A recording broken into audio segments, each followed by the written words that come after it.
अस्सलाम वालेकुम नाज़रीन। इमरान खान इस वक्त किस कदर स्ट्रॉन्ग पोजीशन पर खड़े हैं और जाली मैंडेट पर आई हुकूमत बज़ाहिर तो खोखले मुज़ाकरात करके आंखें भी दिखा रहे हैं, लेकिन इनके चेहरे सहमे हुए हैं। इस पर हामिद मीर ने बड़ा बेहतरीन तबसरा किया और जाली मैंडेट पर आई हुकूमत को एक्सपोज करके रख दिया। आइए पहले हामिद मीर की गुफ्तगू सुनते हैं, फिर इस पर बात करते हैं। 26 नवंबर को भी इमरान खान साहब अगर चाहते तो जेल से बाहर आ सकते थे, आज भी वो चाहे तो बाहर आ सकते हैं, लेकिन शायद वो ट्रस्ट डेफिसिट है, वो एतबार नहीं करते कुछ लोगों पे। मीर साहब सबसे पहले ज़ाहिर तहरीक इंसाफ मुज़ाकरात के लिए उन्होंने कमेटी बनाई थी, 7 रुकनी कमेटी थी। आज उस कमेटी में से पीटीआई में से सिर्फ असद कैसर साहब शामिल थे। जिन लोगों ने इमरान खान साहब से मुलाकात की थी, सलमान अकबर राजा साहब हो या अली अमीन गंडापुर साहब हो, वो नहीं थे। क्या वाकई जो बात बताई जा रही है कि कोई काबीना मीटिंग में मसरूफ था तो कोई अदालती मामलात में मसरूफ था, यही है या कुछ और वजह है? तहरीक इंसाफ में कोई और मसला है? देखिए, मसला सिर्फ तहरीक इंसाफ में नहीं है, मसला तो हुकूमत में भी है। दोनों फ्रीकैन को ये पता है कि इन मुज़ाकरात से फिलहाल कुछ नहीं निकलेगा, इसलिए कि देखें, एक तरफ ये एक दूसरे से मुज़ाकरात कर रहे हैं और दूसरी तरफ जो पीटीआई के जो मुतालबात हैं वो आप सबको पता है वो क्या है। वो कह रहे हैं जी इमरान खान को रहा करो और जो 26 नवंबर के वाक़यात हैं उस पर जुडिशल कमीशन बनाओ, और साथ ही साथ जो है 9 मई के वाक़यात पे फौजी अदालतें जो हैं उसने 25 लोगों को सजा सुना दी और मजीद सजाएं भी जो है वो सुनाई जाएंगी। तो फौजी अदालतें और हुकूमत और अपोजिशन के मुज़ाकरात ये साथ साथ चल नहीं सकते। तो इसलिए जो तहरीक इंसाफ के जो रहनुमा जो आज पाकिस्तान में मौजूद थे और मुज़ाकरात में शामिल नहीं हुए, उनका ये ख्याल है कि पहले हमें पार्टी के जो बानी चेयरमैन है इमरान खान साहब, उनसे मुलाकात का वक्त लेके दिया जाए, हम उनके पास जाएं, तफसील से उनसे बातचीत करें और उनसे पूछें कि जी ये मामलात कैसे चलेंगे, फौजी अदालतें और मुज़ाकरात कैसे चलेंगे साथ साथ। और दूसरी बात जो एक बहुत ही अहम बात है वो ये है कि जो तहरीक इंसाफ की जो इस वक्त लीडरशिप है उसमें एक ये एहसास पाया जाता है कि 26 नवंबर की शाम को एक सुनहरी मौका था जब मुज़ाकरात के जरिए इमरान खान साहब की जो रहाई है उनको एक बहुत बड़ा रिलीफ मिल सकता था। वो बहुत उसके करीब आ चुके थे, लेकिन फिर इमरान खान साहब ने खुद ही फैसला किया कि उन्होंने ना रहा होना है ना उन्होंने कोई रिलीफ लेना है, और उन्होंने एक नो कर दी बहुत बड़ी, और उनका जो इनकार है उसके बाद मामला जो है वो फिर ज़ीरो पर चले गए। तो इसलिए जो तहरीक इंसाफ के ये रहनुमा हैं ये भी चाहते हैं कि खान साहब से एक दफ़ा पूछ लें कि खान साहब आप हमें मुज़ाकरात की तरफ धकेल रहे हैं, और अगर दोबारा ऐसे हालात पैदा हो गए कि हुकूमत जो है वो आपकी रहाई पे तैयार हो गई, तो कहीं ऐसा तो नहीं होगा कि आखिर में आप एक दफ़ा फिर ना कर देंगे। तो मेरा ख्याल है बहुत से फैक्टर्स हैं। मुझे फ़िलहाल ये जो फेज़ है मुज़ाकरात का जो 2 जनवरी को शुरू होना है, मुझे इससे कोई ज़्यादा उम्मीद नहीं है। हाँ, अगर इसमें कुछ मुज़ाकराती कमेटी में कुछ तब्दीलियाँ होंगी हुकूमत की तरफ से भी और अपोजिशन की तरफ से भी, और मामलात जो हैं वो हो सकता है कि जनवरी के तीसरे हफ्ते तक चले जाएं, तो उसके बाद शायद कोई ब्रेक थ्रू हो सकता है। मतलब और कोई ब्रेक थ्रू के लिए आपको लगता है जो 2 तरफा कमेटियां हैं उन दोनों के पास मैंडेट है? एक तरफ अगर तहरीक इंसाफ की कमेटी है उसमें अगर ये तशवीश पाई जाती है कि जी आखिर में इमरान खान वीटो ना कर दें, तो क्या दूसरी तरफ हुकूमती कमेटी के पास आपको लगता है ऐसा मैंडेट है कि ये दोनों ही किसी ऐसे नतीजे पर पहुंच सकें जो दोनों को कबूल हो? नहीं, देखें, जो 26 नवंबर को जो मुज़ाकरात हो रहे थे तो उसमें भी हुकूमत के लोग शामिल थे। उसमें उन मुज़ाकरात में हुकूमत की तरफ से जो वज़ीर दाखिला है मोहसिन नकवी साहब और वज़ीर आज़म के मशीर हैं राना सनाउल्लाह साहब, इनका बड़ा अहम किरदार था। राना सनाउल्लाह साहब का तो बहुत ही उसमें एक पॉजिटिव रवैया था, और जो इमरान खान साहब की रहाई की जो टाइमिंग का इशू था उस पर राना सनाउल्लाह साहब बहुत ज़्यादा फ्लेक्सिबल थे। मोहसिन नकवी साहब के फिर भी कुछ रिजर्वेशंस थे, लेकिन दूसरी तरफ जो पीटीआई के लोग थे, बैरिस्टर गौहर साहब और बैरिस्टर मोहम्मद अली सैफ साहब, उनको फैसिलिटेट किया गया, उनको अडयाला जेल पहुंचाया गया, बातचीत हुई, और सिर्फ एक छोटा सा फरमाइश था, छोटी सी फरमाइश थी कि खान साहब ने एक वीडियो स्टेटमेंट रिकॉर्ड करवानी थी जिस पे कि वो तैयार नहीं हुए।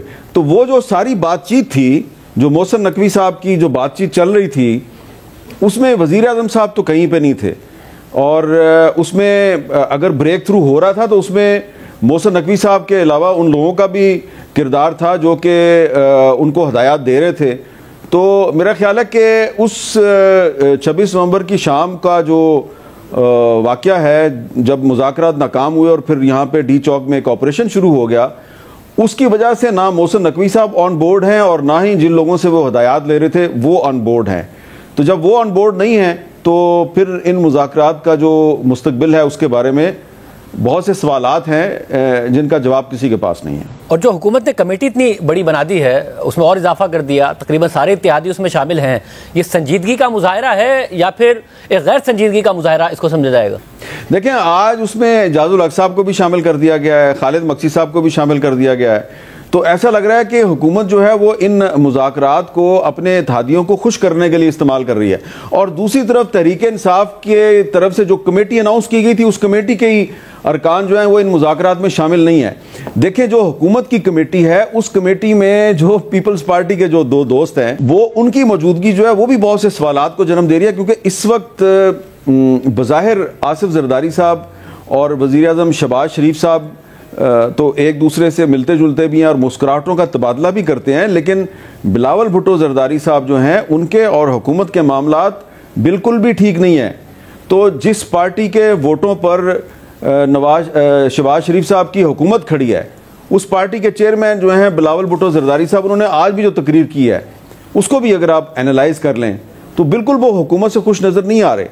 तो जब पीपल्स पार्टी और मुस्लिम लीग नून ही के ताल्लुकात आपस में ठीक नहीं है, तो मुस्लिम लीग नून और पीटीआई के मुज़ाकरात जो हैं उसमें पीपल्स पार्टी बैठकर क्या करेगी? क्योंकि मुझे आज खुद एक तहरीक इंसाफ के अहम रहनुमा ने कहा कि जब 2 जनवरी को हम सारे बैठेंगे आमने सामने, तो हम पहले तो पीपल्स पार्टी के जो 2 हमारे दोस्त हैं उनको कहेंगे ना, पहले तो आप ये बताएं आपका इनके साथ तजर्बा कैसे रहा, क्या नून लीग ने जो पीपल्स पार्टी से वादे किए थे वो वादे पूरे किए या नहीं किए।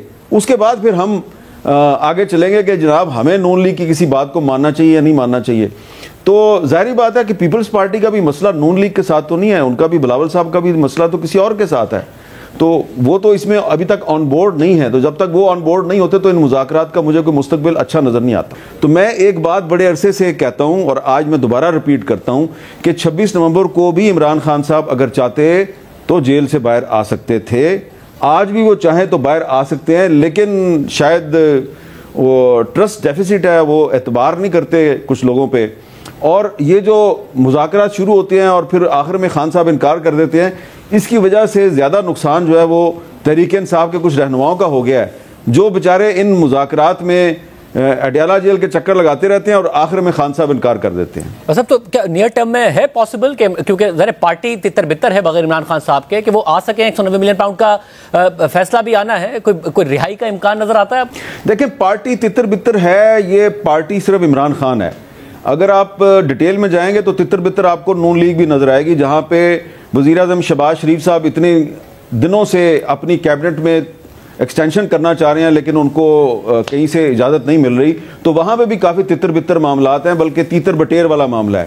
तो तहरीक इंसाफ में पार्टी का नाम सिर्फ इमरान खान है, ये वक्त और हालात ने साबित किया है।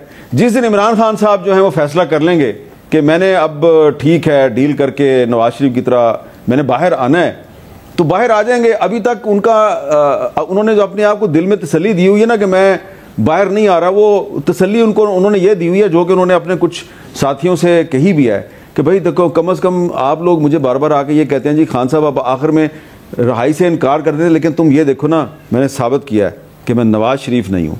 बस ये है उनके दिल की तसल्ली कि मैं नवाज शरीफ नहीं हूँ। तो इस तसल्ली के साथ वो जितना अरसा चाहें जेल में रहेंगे।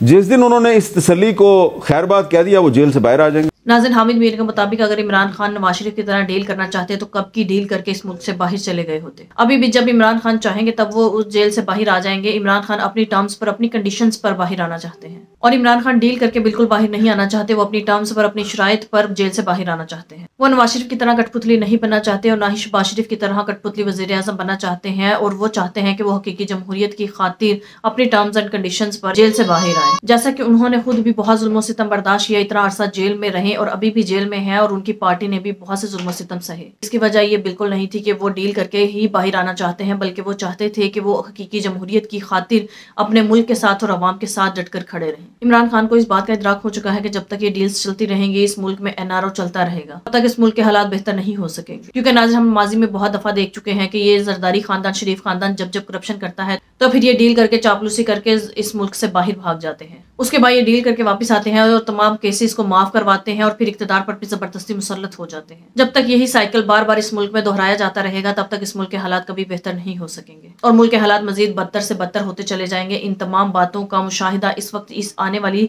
नई जनरेशन अपनी आंखों से कर चुकी है। इस तरह से पाकिस्तान की 75 साल जमहूरियत में पाकिस्तान की जमहूरियत को कमजोर किया गया, पाकिस्तान को कमजोर किया गया।